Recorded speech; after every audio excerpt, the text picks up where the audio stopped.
ప్రకృతి ప్రకోపానికి ఓ అమాయక ప్రాణం గాలిలో కలిసిపోయింది. రాత్రి వేళ సుఖంగా నిద్రిస్తున్న ఆ కుటుంబంపై విధి వక్రీకరించింది.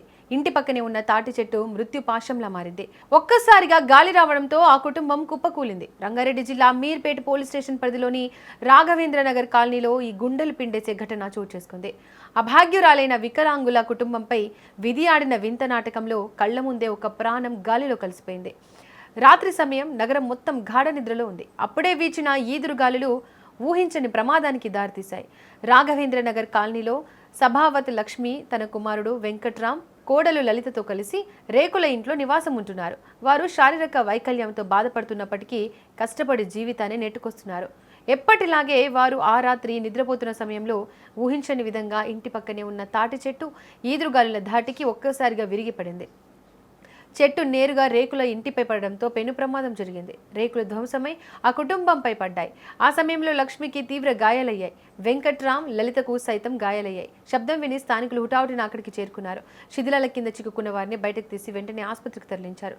పరిస్థితి విషమంగా ఉండడంతో లక్ష్మిని ఉస్మానియా ఆసుపత్రికి తరలించారు. అక్కడ చికిత్స పొందుతూ ఆమె తుదిశ్వాస విడిచారు. స్థానికులు తెలిపిన వివరాల ప్రకారం ఈ కుటుంబంలో అందరూ వికలాంగులే కావడం ఈ ఘటనకు మరింత విషాదకరంగా మార్చింది. కట్టుబట్టలతో బతుకుతున్న ఆ కుటుంబంపై ప్రకృతి విలయం పడడంతో నిలువు నీడ లేకుండా పోయింది. వారి అరుపులు విన్న కాలనీవాసులు భయాందోళనకు గురయ్యారు. ఈ ఘటనపై సమాచారం అందుకున్న మీర్పేట పోలీసులు ఘటనా స్థలానికి చేరుకుని వివరాలు సేకరించారు. కేసు నమోదు చేసుకుని దర్యాప్తు మొదలుపెట్టారు. నిజానికి ఆ తాటి చెట్టు ఎప్పటి నుంచో ప్రమాదకరంగా ఉందని స్థానికులు వాపోతున్నారు. అధికారులు ముందుగానే స్పందించి ఉంటే ఈ మరణం సంభవించి ఉండేది కాదని ఆరోపిస్తున్నారు.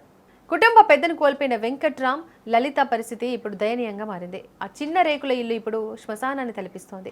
అధికారులు ఈ బాధిత కుటుంబానికి అండగా ఉండాలని కోరుకుంటున్నారు. ఏది ఏమైనా నిద్రలో వచ్చిన మృత్యువు ఒక నిండు ప్రాణాన్ని తీసుకోవడం ఆ ప్రాంతంలో తీవ్ర సంచలనం సృష్టిస్తోంది. అధికారులు పోస్టుమార్టం పూర్తి చేసి మృతదేహాన్ని కుటుంబ సభ్యులకు అప్పగించే ప్రక్రియలో ఉన్నారు.